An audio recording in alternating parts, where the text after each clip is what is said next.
What is caching? Okay, so caching is something that can cause people a little bit of trouble when they're building their website because it can be a little bit confusing. What caching is when you take a copy of something and you save it for local access. So for example, if you visit a website and your browser, the piece of software used to access the internet like Internet Explorer, Firefox, Google Chrome, it will take a cache of that website so that when you visit the website later, it just checks for updates to the content. It doesn't say, for example, it doesn't download the logo a second time because it already has a copy of the logo in its cache.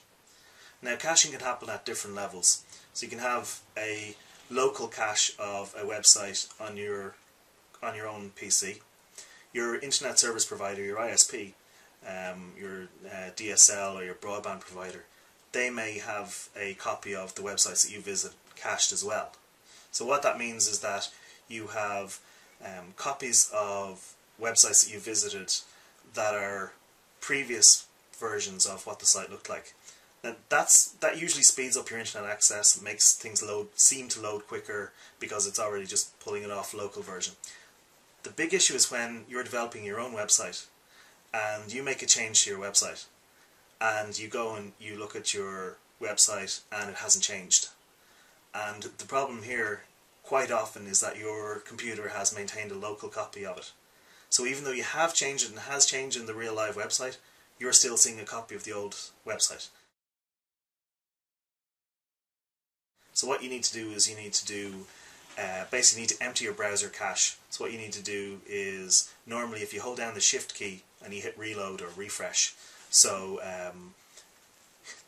what that does is that does a force reload and it gets a copy of the website as it exists now on the web server and it downloads it new. So if you've got stuff on your site and you make changes to it, say you change your logo, it doesn't seem to change on the site, do a shift reload or shift refresh in your browser and that should grab a new copy of it and you'll see the changes then. You can usually on PCs shift F5, isn't it, as well? Shift F5 is the standard one, yeah. On a Mac, is it Mac button F5? I think it's F5 as well. You might need to hold down the function key. What you can do as well is if you go to your browser and you do empty cache or delete all the history or something like that, and basically it'll wipe all that so it empties the cache completely.